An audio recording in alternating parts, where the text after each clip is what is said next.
3월 6일 금요일 새벽에 주시는 하나님의 말씀은 요한복음 11장 1절로 16절까지입니다. 요한복음 11장.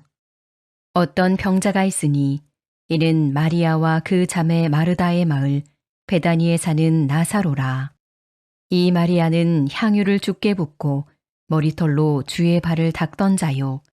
병든 나사로는 그의 오라버니더라. 이에 그 누이들이 예수께 사람을 보내어 이르되 주여 보시옵소서, 사랑하시는 자가 병들었나이다 하니 예수께서 들으시고 이르시되 이 병은 죽을 병이 아니라 하나님의 영광을 위함이요 하나님의 아들이 이로 말미암아 영광을 받게 하려 함이라 하시더라. 예수께서 본래 마르다와 그 동생과 나사로를 사랑하시더니 나사로가 병들었다 함을 들으시고 그 계시던 곳에 이틀을 더 유하시고 그 후에 제자들에게 이르시되 유대로 다시 가자 하시니 제자들이 말하되 랍비여, 방금도 유대인들이 돌로 치려 하였는데 또 그리로 가시려 하나이까? 예수께서 대답하시되 낮이 12시간이 아니냐? 사람이 낮에 다니면 이 세상의 빛을 보므로 실족하지 아니하고 밤에 다니면 빛이 그 사람 안에 없는 고로 실족하느니라.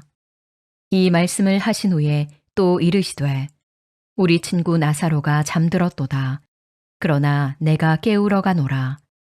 제자들이 이르되 주여, 잠들었으면 낫겠나이다 하더라. 예수는 그의 죽음을 가리켜 말씀하신 것이나 그들은 잠들어 쉬는 것을 가리켜 말씀하심인 줄 생각하는지라. 이에 예수께서 밝히 이르시되 나사로가 죽었느니라. 내가 거기 있지 아니한 것을 너희를 위하여 기뻐하노니 이는 너희로 믿게 하려 함이라. 그러나 그에게로 가자 하시니 디두모라고도 하는 도마가 다른 제자들에게 말하되 우리도 주와 함께 죽으러 가자 하니라.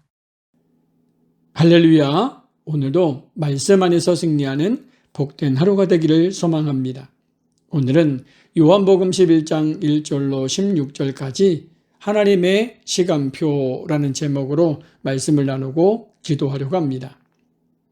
요한복음 11장은 예수님의 공생의 후반부에 예루살렘에서 마지막 사역을 앞둔 매우 중요한 시점의 말씀입니다. 오늘 본문은 나사로를 살리신 사건의 서론 역할을 합니다.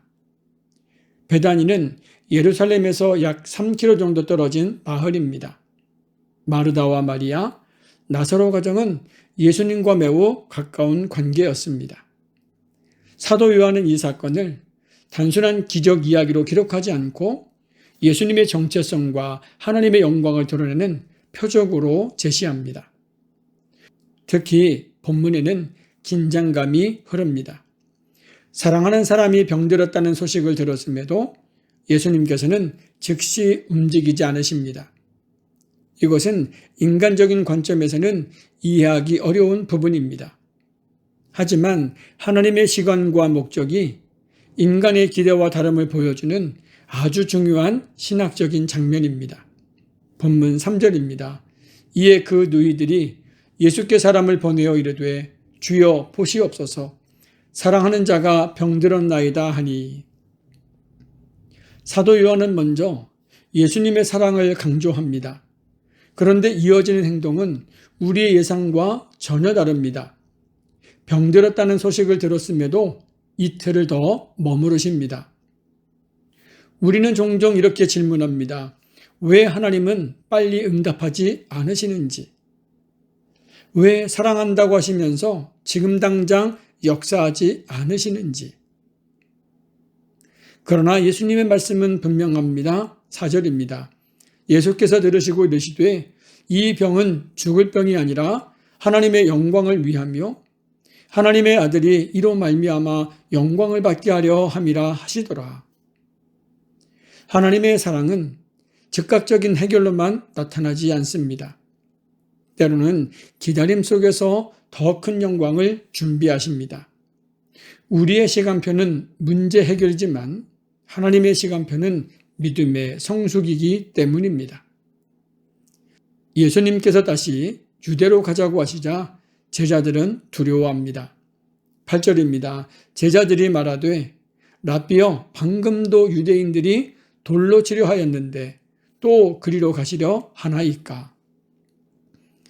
그러나 예수님은 이렇게 말씀하십니다. 9절로 10절입니다. 예수께서 대답하시되 낮이 12시간이 아니냐. 사람이 낮에 다니면 이 세상이 며칠 범으로 실족하지 아니하고 밤에 다니면 빛이 그 사람 안에 없는 고로 실족하느니라. 여기서 낮은 하나님의 정하신 때를 의미합니다. 예수님은 위험한 것을 모르셔서 가시는 것이 아니라 아버지께서 정하신 시간 안에서 움직이시기 때문에 두려움이 없으시다는 겁니다. 우리의 삶에도 어둠과 같은 상황들이 있습니다. 그러나 하나님의 뜻 안에서 걷는 길은 어둠 속에서도 길을 잃지 않습니다. 믿음은 안전한 길을 선택하는 것이 아니라 주님이 가시는 길을 따라가는 겁니다. 예수님은 나사로의 죽음을 이렇게 표현하십니다. 우리 친구 나사로가 잠들었도다. 제자들은 육체적인 잠으로 이해했지만 예수님은 죽음을 말씀하셨습니다. 예수님에게 죽음은 끝이 아니라 깨울 수 있는 상태였습니다. 그리고 예수님은 놀라운 말씀을 하십니다. 15절입니다. 내가 거기 있지 아니한 것을 너희를 위하여 기뻐하노니 이는 너희로 믿게 하려 함이라. 그러나 그에게로 가자 하시니. 예수님은 이 사건을 통해 제자들의 믿음을 세워 가셨습니다. 믿음은 문제가 없을 때 자라는 것이 아니라 이해가 되지 않는 상황 속에서 자라납니다. 오늘 본문은 아직 기적이 일어나기 직전의 이야기입니다. 그러나 이미 하나님의 계획은 시작되었습니다. 우리 눈에는 지연처럼 보이고 위험처럼 보이고 끝처럼 보일지라도 예수님은 모든 상황을 통해 믿음을 세우고 계셨습니다. 오늘 새벽 우리가 붙들어야 할 고백은 바로 이것입니다. 주님의 때는 항상 옳습니다.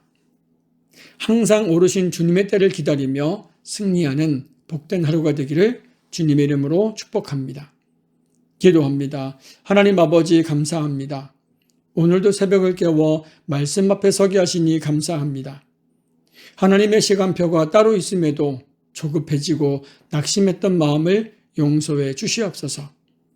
지체하시는 것 같아도 항상 가장 선한 때를 준비하시는 주님을 신뢰하게 하시고 두려움보다 말씀을 따라 걷는 믿음을 주시옵소서. 예수님의 이름으로 기도합니다. 아멘. 우리 다 같이 자유롭게 기도하시겠습니다.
아멘.